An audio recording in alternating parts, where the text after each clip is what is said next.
Ladies and gentlemen, hey, hi, how you doing? Welcome back to the channel. You know what day it is Tuesday, and of course, that means it is time for yet another update here in Modern Warfare and Warzone. Now, just throwing it out there, today's update is not some huge 50 gig patch, right? In fact, it is actually rather small. You don't even need to download anything extra for it, and it is one of those that is simply installed whenever you launch your game next. However, it does carry with it a few changes and other new things, alongside plenty of information for what's to come in the upcoming days and weeks as we approach the end of Season 3. So today we're breaking down all the changes that just came to the game via the latest mini update, and what we can expect for the next big update too. So if you enjoy the video at any point, let me know by dropping a like on it. And of course, if you are new to the channel, or if you happen to be a part of the 78% of viewers who are not subscribed, I am always covering the latest Call of Duty news, intel, updates, leaks, you name it, you'll find it right here. So feel free to subscribe with your notifications turned on to stay up to date with all of that stuff. Now, as I said, today's update is nothing too substantial, it's not anything too crazy, but we did end up getting a handful of new things because of it, and even more information on what's to come and when regarding some of the other major Season 3 content. So starting first over in multiplayer, the major changes this week do come in the form of another new playlist update. Of course, this is a standard thing we see once, sometimes even twice a week now, and this week is no different. And honestly, the modes aren't actually all that different either. You'll actually see quite a few of these same modes that we saw last week, including Demolition, which was added in last Tuesday. And of course, that is a classic Call of Duty mode where you have one side of offense, one side of defense, two bombs to destroy and or protect, and it is basically spawn trap or be spawn trapped for the entirety of the match. We also still have the 3v3 gunfight knives only mode, and this was added to the game last Friday as part of the weekend update. And this is basically just what the name implies. It is gunfight, it is 3 versus 3, and there are no ordinary guns. So the only way to take out an enemy is to hit them with a throwing knife, melee them, or execute them via a finishing move.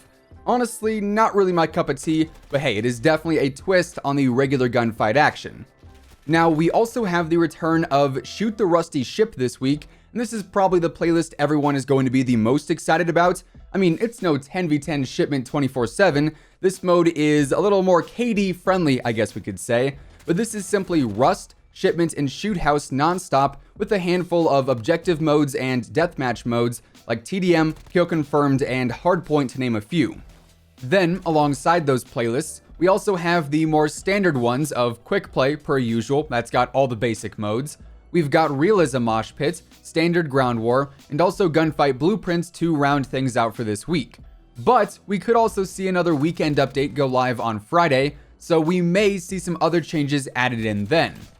Now, heading into the store this week, we actually got a brand new operator, the final new operator for Season 3, otherwise known as Iskra. She is now officially available. There was actually a time last week where for about 30 minutes or so, you could actually get this bundle early by going into the vehicle customization. So a few players might already have her, but this operator bundle is going to cost 2,400 COD points, as all new operators usually do. This features, obviously, Iskra herself, the Insurgency FAMAS blueprint, which actually comes with the dismemberment effect. Then we also have a pistol blueprint, a helicopter vehicle skin, a watch, a melee blueprint, a new finishing move, an operator quip, a calling card, and an emblem as well. Also, if you didn't know, Iskra is actually based off Jade Struck, who has a pretty large following over on Instagram. So much like some of the other operators we have in the game, Iskra also comes from real-life origins. Then we also have the Twin Suns bundle, and this is available for 1,300 COD points. And this features an LMG blueprint, a handgun blueprint, an emblem, and also a calling card. Now, getting into Warzone, things are, well, to put it bluntly, the same. This week, at least as far as the playlists go, literally nothing changed from last week. We still have quads, trios, and stimulus solos for Battle Royale. Then we also have blood money available for plunder. I'm not sure why we didn't have any new playlists go live this week. Again, maybe we see some changes added in come Friday if there is a second update for this week. But for now, no duos, no new playlists even, no changes really happened here. Then, as far as the backend changes go, this week we actually didn't see anything mentioned from Infinity Ward. Now, to be fair, we had 3 updates last week that all included multiple backend changes, and as you'll see here in a minute, it looks like we'll have plenty of fixes and updates coming in the next few weeks as well. But for today, it was simply some basic playlist changes.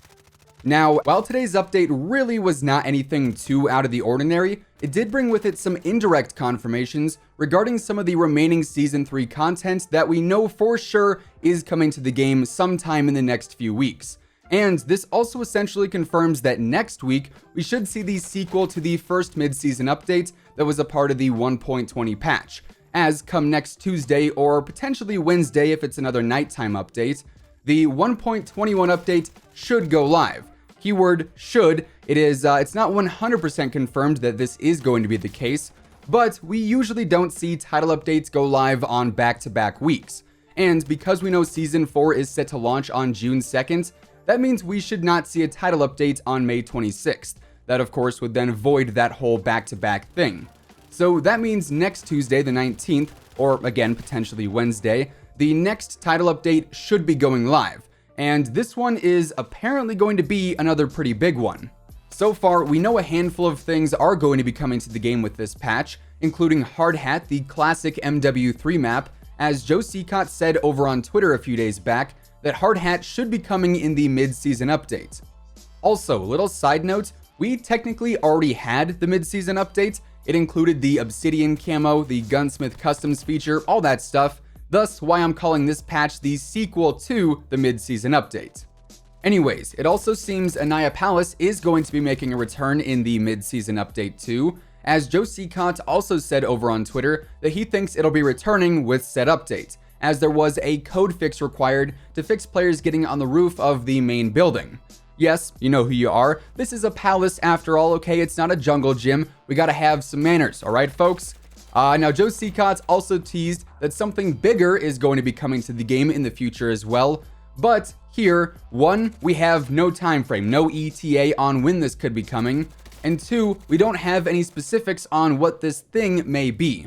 But Bronze tweeted Joe saying he finally completed Damascus. By the way, congratulations, Braun. And to this, Joe said, "Nice, congrats, more to come." And Bronze replied asking if that meant camos, and Joe simply responded with grinds. So this could mean new operator gear, maybe something similar to hero gear from Black Ops 3. This could be another new master camo. It could be something else entirely. But it does seem the time-consuming challenges have not all been added to the game quite yet. So these new grinds are something we'll have to keep an eye out for moving forward.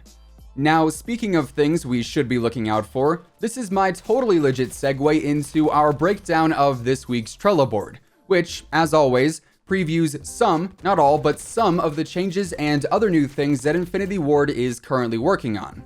So, in multiplayer, some of the new in-progress things consist of the Claymore Kills Barracks challenge not tracking properly, the Renetti unlocks showing a Merc foregrip, even though that attachment doesn't actually exist for the Renettis, some camos not appearing correctly on the AX50, some Killstreak UI missing in ground war matches, and the time to reap watch not actually telling the time. Maybe they should call it the time to repair. Get it? Repair, because it doesn't tell the time. I apologize for that. Over in Warzone, they're also working on fixing the contract widget not showing up when contracts are active, the ping icon and weapon drop models being incorrect, and a broken spot by the Arklov Peak military base by the bunkers.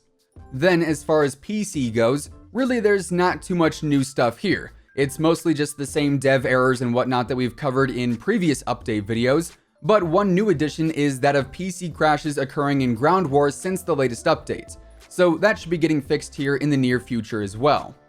Anyways, with all of that being said, that is effectively everything that changed in today's update, and some of what we can expect to see come to the game in the coming days and weeks, and that is going to wrap things up for today. If you guys enjoyed the video, let me know by dropping a like on it. And of course, if you're new here and you want to stay up to date with the latest Call of Duty news, intel, updates, leaks, and everything in between, feel free to subscribe with your notifications turned on. That way you'll always know whenever I upload a new video. As always, if you want to check out any of my partners, be sure to use code IMMORTAL on all scuff, G Fuel, Control Freak, and Respawn products. All of those links can be found in the description below. And once again, thanks so much for tuning in. Until next time, take it easy, have an awesome rest of your day, and I'll catch you guys later. Peace out.